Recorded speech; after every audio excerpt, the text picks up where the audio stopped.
মক্কা নগর যেদিন বর্বর যুগ ছিল, মেয়ে হইলে জীবিত দাফন করত, জীবিত মাটি দিত।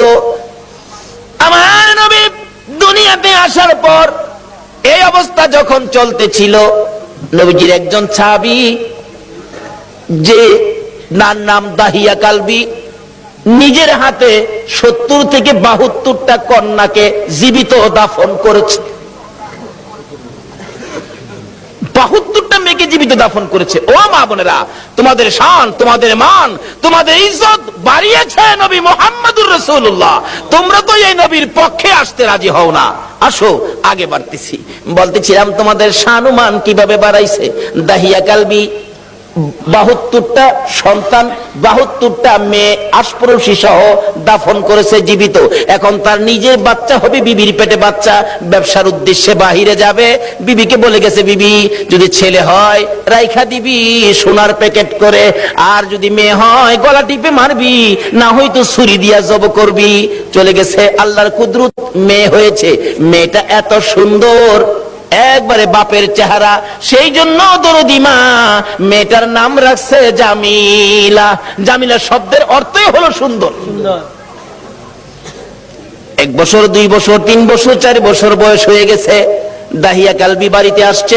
আসার পরে বলতেছে, মা তোমার আব্বু, যাও যাও তাড়াতাড়ি যাও। আব্বুর গলায় ধরছে, আব্বু আব্বু কোত্থেকে আইছো, আমার জন্য কি আনছো, মজা আনছো নি আব্বু? দাহিয়া কালবি জিগায়, বিবি কার? স্বামী গো তোমার। ওই একবার তোমার চেহারা আমি মারতে পারলাম না। ও মা বোনেরা, তোমরা জীবিত দাফন করতো, গলা টিপা মারতো, আর এই নবী আয়া তোমরার দাম কত বাড়াইছে। দাহিয়া কালবি বলেন, বিবি এ কি করলি, আমার গলায় কলঙ্কের হার পরাইলি।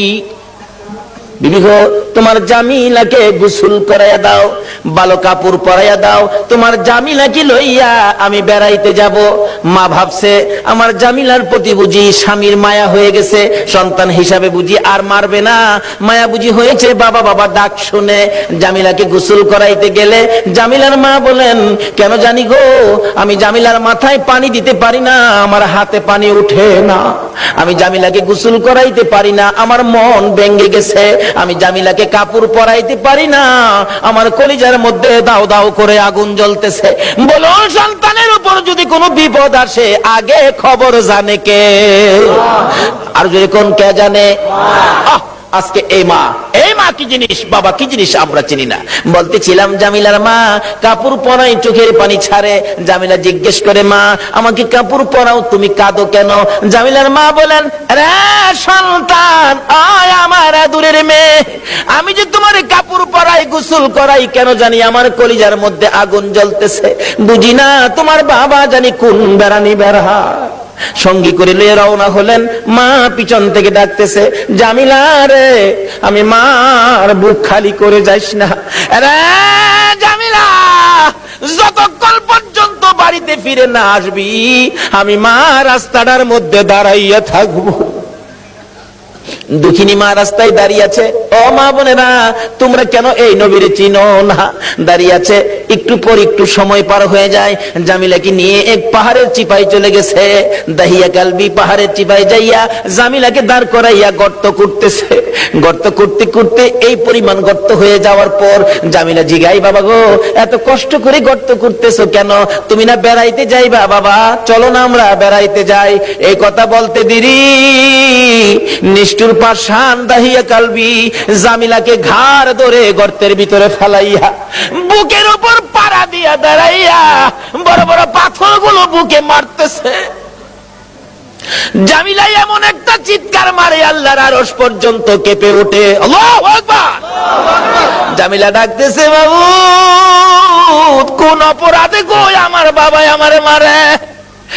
বাবা আমারে মাইরো না, আমি মেয়ে হইয়া জন্মের পরে যদি তোমার কলঙ্ক হয়, বাবা গো আমারে মাইরো না, আমারে ছেড়ে দাও। আমি জামিলা এমন একটা দেশে চলে যাব যেখানের মানুষ দাহিয়া কালবি চিনে না। নিষ্ঠুর পাষাণ পিতা মানলো না, বুকের উপর পাড়া দিয়ে পাথরগুলি দিচ্ছে।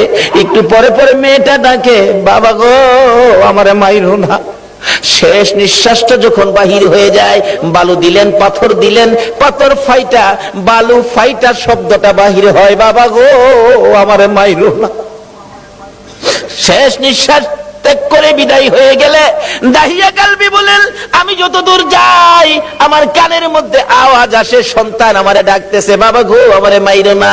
মনটা মানতেছে না, কি করলাম, এত সুন্দর করে আমারে বাবা কইয়া ডাকতো।